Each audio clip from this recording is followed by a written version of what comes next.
शिक्षक साथियों नमस्कार।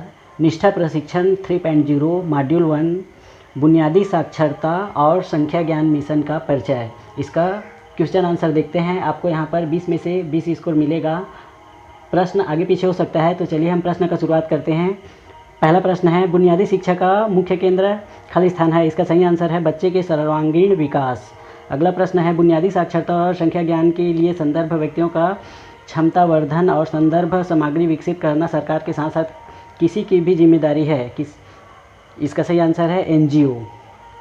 अगला प्रश्न है, प्रारंभिक बाल व्यवस्था देखभाल और शिक्षा पाठ्यक्रम की योजना और कार्यान्वयन का कार्य शिक्षा मंत्रालय, महिला और बाल विकास मंत्रालय, WUCD, स्वास्थ्य और परिवार कल्याण, HFWU और जनजातीय मामलों के मंत्रालयों द्वारा खाली स्थान किया जाएगा। इसका सही आंसर है संयुक्त रूप से।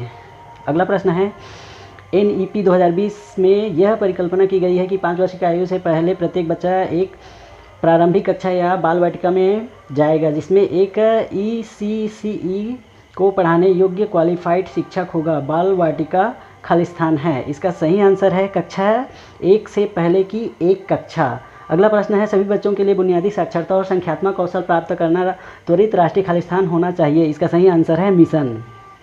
अगला प्रश्न है, राष्ट्रीय बुनियादी साक्षरता और संख्या ज्ञान मिशन का गठन खाली स्थान के द्वारा होगा। इसका सही आंसर है शिक्षा मंत्रालय।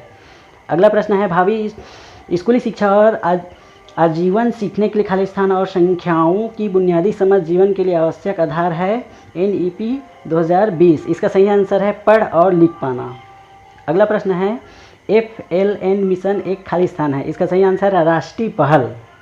अगला प्रश्न है, स्कूली शिक्षा विभाग कक्षा 1 से 5वीं के लिए छात्र जुड़ाव, परिधारण और शैक्षणिक उपलब्धि के लिए सीखने के परिणाम गुणवत्ता माप खाली स्थान विकसित करेगा। इसका सही आंसर है एप। अगला प्रश्न है, NCERT राज्यों और केंद्र शासित प्रदेशों को FLN मिशन के उद्देश्यों की पूर्ति के लिए खाली स्थान प्रदान करेगा। इसका सही आंसर है पाठ्यचर्या और शिक्षा शास्त्रीय ढांचा।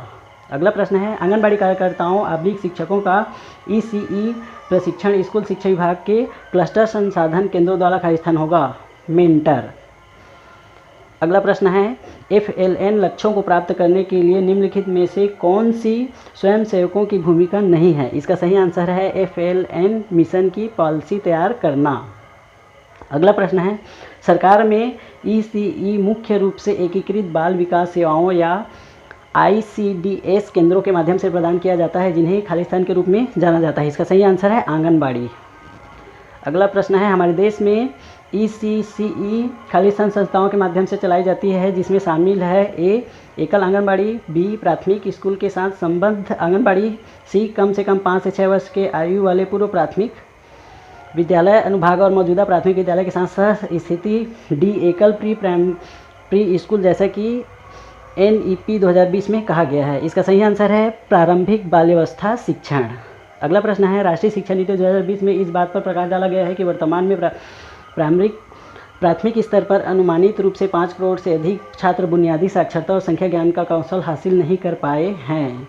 इसका सही आंसर है सहमत तथा FLN को मजबूत करने के लिए कदम उठाए जाने चाहिए। अगला प्रश्न है, ECE की अवधि खाली स्थान है जन्म से 8 वर्ष उम्र तक। यह इसका सही आंसर है। अगला प्रश्न है, NEP 2020 में कक्षा 1 से पहले 3 से 6 वर्ष के आयु वर्ग के लिए आंगनबाड़ी विद्यालय पूर्व बाल वाटिका में शिक्षा खाली स्थान का प्रस्ताव है। इसका सही आंसर है 3 वर्ष। अगला प्रश्न है, राज्य और केंद्र शासित प्रदेशों की भूमिका खाली स्थान है। इसका सही आंसर है लक्ष्य की प्राप्ति के लिए योजना बनाना और उनको क्रियान्वित करना। अगला प्रश्न है, CBSE प्राथमिक स्तर पर खाली स्थान के एक पूल की पहचान करेगा जो सरकारी प्राथमिक शिक्षकों का मार्गदर्शन कर सकता है और प्राथमिक स्तर पर शिक्षकों का समर्थन करने के लिए सामग्री भी विकसित कर सकता है, जिसमें पाठ्य योजना, नवीन शिक्षा शास्त्र का उपयोग आदि शामिल है। इसका सही आंसर है उत्कृष्ट शिक्षक। अगला प्रश्न है और ये अंतिम प्रश्न है, चलिए इसको देख लेते हैं। राष्ट्रीय खाली स्थान का मूल उद्देश्य है कि सभी बच्चे पढ़ने और समझ के साथ प्रतिक्रिया करने में सक्षम हों। बच्चे समझ के साथ स्वतंत्र रूप से लिख पाएँ, संख्या, माप और आकार के क्षेत्र को, तर्क को समझ पाएँ और संख्यात्मक स्थानिक समझ कौशल के माध्यम से समस्या समाधान करने में स्वतंत्र बने। इसका सही आंसर है बुनियादी साक्षरता और संख्या ज्ञान मिशन। चलिए, इस प्रकार हमने 20 में से 20 क्वेश्चन को अटेंड कर लिया। अब इसको हम सबमिट करते हैं और अपना स्कोर देखते हैं। तो चलिए इसको हम सबमिट कर देते हैं। देख लीजिए यहाँ पर जैसे ही सबमिट किए हमारे स्कोर 20 में 20 है। इस प्रकार अगर वीडियो अच्छी लगी है तो वीडियो को लाइक कर दीजिए, चैनल को सब्सक्राइब कर लीजिए ताकि ऐसे ही नॉलेज भरे वीडियो आपको मिलता रहेगा। धन्यवाद।